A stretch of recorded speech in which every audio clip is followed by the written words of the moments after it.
Welcome to Signal to Noise by Riviera Partners, the podcast where leading executives share how they cut through the noise and act on what matters most. We go beyond the headlines to explore the pivotal decisions, opportunities, and inflection points that define their careers and shape the future of the companies they led. It's time to cut through the noise and get to the signal. Welcome to Signal to Noise, Riviera Partners, the podcast where we cut through hype, headlines, and half-truths to focus on what actually matters for leaders building the future. Across this episode, you'll hear from operators, technologists, executives who are not just talking about AI, they're responsible for making it work inside real organizations with real people and real consequences. From leadership accountability and infrastructure readiness to trust, talent, where AI is genuinely delivering value versus where the noise is loudest. These conversations reflect the signals leaders should actually be paying attention to right now. Let's dive in. In this first clip, Bill Murray explains why meaningful AI progress doesn't start with tools or pilots. It starts with executive will, sustained investment, and treating AI as a core business capability, not a side project. I think it comes down to will, and that usually comes down to leadership. Now, that having the will at the top level to take this seriously and really treat it as something that's business, required, and have that position cascade all the way down your organization takes a ton of energy and leadership. Now, once you do that, you also get the foundational things right, and you run some experiments and you figure out what works, and so they're sort of like they progress down that, but it always starts with the leadership saying, this is super important for the company. We need to invest significant resources to do it, and we are going to treat it like a first-class citizen. This is not a little experiment off to the side that doesn't matter and maybe it'll hit. This is fundamental to who we are as a company, and we're going to do it excellently. So there's a quote from one of my companies. The CEO said, if a CEO is not the chief AI officer, then they should be fired. Now, perhaps that's a little aggressive, but I think that is why his organization is completely on their front foot related to every other competitor in their industry, because he, from the top, is saying this is the most important thing, and we will not be left behind. And they've become leaders here, and I think that's done them right in the market. In this section, John Crone breaks down what the acceleration curve really looks like, why it's been surprisingly consistent for years, and what leaders should be doing right now to prepare their organizations for what's coming. In about every 7 months, the length of a human task that can be accurately handled by an AI model doubles. So if it's about 2 hours today that we can get 90% accuracy on replacing a human task with a machine, you can expect that in 7 months, that will be 4 hours. 7 months after that, it'll be 8 hours. And this has been happening for years. It's a trajectory that you can map very reliably. GPT-5 fell perfectly onto that curve when it came out in August. And that means that there's unprecedented opportunity today, and that's doubling. Every 7 months, the opportunity for things that you can be automating in your organization is vastly increasing. And so, what can you be doing today to be setting up your infrastructure, your governance for both data as well as humans in the organization to take advantage of this? And so, yeah, I think that there is unprecedented opportunity. I think that anyone who's listening out there who has experience building and deploying AI systems, I assume you're having a huge amount of success. If you're not, figure out how to make some tweaks, because every conversation that I have leads to next steps. In this clip, Amiya Kantekar offers a grounded reality check on autonomous AI systems, separating future potential from what's actually operating reliably in production today. My controversial take on this is that agentic AI doesn't exist yet. So let me explain what I mean by that. So yes, you can see that as a future, right? Just like how LLMs were, by the way, 2 years ago. Like when ChatGPT first came out, it was all about LLMs and AI, right? But we didn't actually see that being implemented in real life in a meaningful way. But now we are seeing it 2.5 years later, right? Like the number of tools that are now that are actually generating value for your customers and for business enterprises. Agentic AI is where ChatGPT launch was, right? This thinking modes and this kind of doing on your own. Yeah, there are some areas, Claude Code does whatever it does is pretty impressive, especially in coding and some of these things. But we have not seen somebody like, I'm an whatever AI auditor. You just hand it over to me, all the documents, and here's your final thing. You don't have to talk to me ever again. Like we have not seen this level of sort of purely agentic, sort of completely hands-off kind of operations in practice, in production.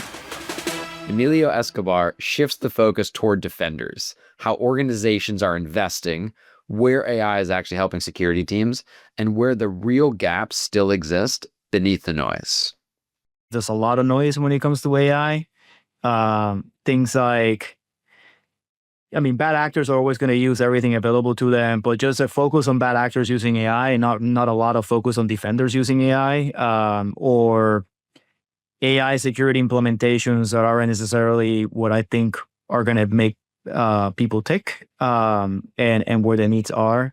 So it's a little bit of both. It's how much investment is being made in AI, what is growing, what is building, what are people using, what are people are trying to do, what gaps there are internally for my team or any of the CISOs I talk to, as we're also building products. Megan Rothney explains how data readiness and algorithmic advances are finally converging, unlocking faster drug discovery, better diagnostics, and physician support tools that augment care rather than replace it. It's a really, really exciting time to be working in AI. I think we've been talking about it for a long time, but healthcare data has been so fragmented that we really couldn't necessarily action on all of the great ideas that people had. And I think what's really cool that's happening right now is the data assets are getting large and a little bit more controlled at the same time that the algorithm technology is kind of catching up. And so we're really starting to be able to put those two things together and put more products out on the market. I think that, some of the places that I think this is going to have a huge impact. I think drug discovery is going to be kind of revolutionized by this. Getting drugs to market much faster. I think in terms of diagnostics, really what I'm seeing is it's just easier right now for us to get to a prototype that we can then get out in the world testing than it's ever been before. So it's just incredibly exciting. And I think over the next 5 to 10 years, we're just going to see a huge shift in medical practice towards, physician support tools. So not replacing physicians, which I think is one view of the world that many people had, but really thinking about how can we make them do their jobs better. Next, Mahi Sethuraman dives into how seamless experiences, personalization, and clear consumer benefit are shaping trust and why that trust must be earned, not assumed. I'm now focused on how are consumers trusting fully AI capabilities. I think because they are adopting, they will adopt if they can be assured that there is trust and there is the companies are focused on their best interest in opening up these opportunities to consumers. And it's been interesting to see the impact that machine learning has had in consumer experiences that has become so seamless to the consumer when they actually interact. And I think this was very evident in my tenure at a firm, right, where the product has been primarily adopted by Gen Z and millennial consumers across the credit spectrum, and they have personalized all of their consumer product experiences, including decisions on credit offers, underwriting decisions that are so seamlessly packaged in the consumer experience, including even on the merchant side, in terms of the pricing and deals that we put out for different segments of merchants. So I think that has been a fantastic, I always want to say consumer knows to trust when he can be convinced that there is benefit for them in adopting. Mike Abbott reflects on how technology is lowering barriers to learning, execution, and company building, reminding leaders that discomfort is often just unfamiliarity, not inability. You probably can do more than you realize in areas that you're not comfortable with. And what I mean by that is like when I first started Composite, I was the CEO and I was very open with, I don't know anything about finance. I don't know anything about sales.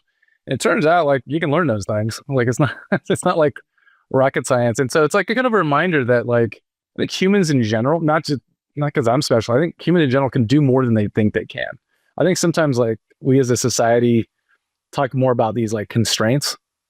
And I think these tools in AI are going to even make this more profound, where it's democratizing so many aspects of just company building. Tufik Boucher explains why Model Context Protocol isn't just another technical standard, but a foundational shift in how AI systems collaborate, share state, and evolve toward truly agentic behavior. Model Context Protocol. I don't know how familiar you are with that.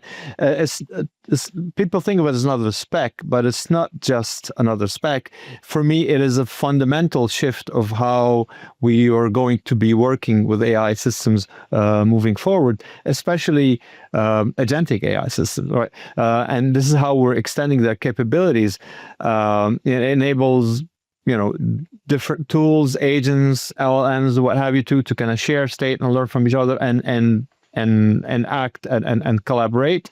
And to me, that's what will take AI from kind of where it is right now to the next level. So that's the biggest signal for me as a biased person in AI, being immersed in the AI field.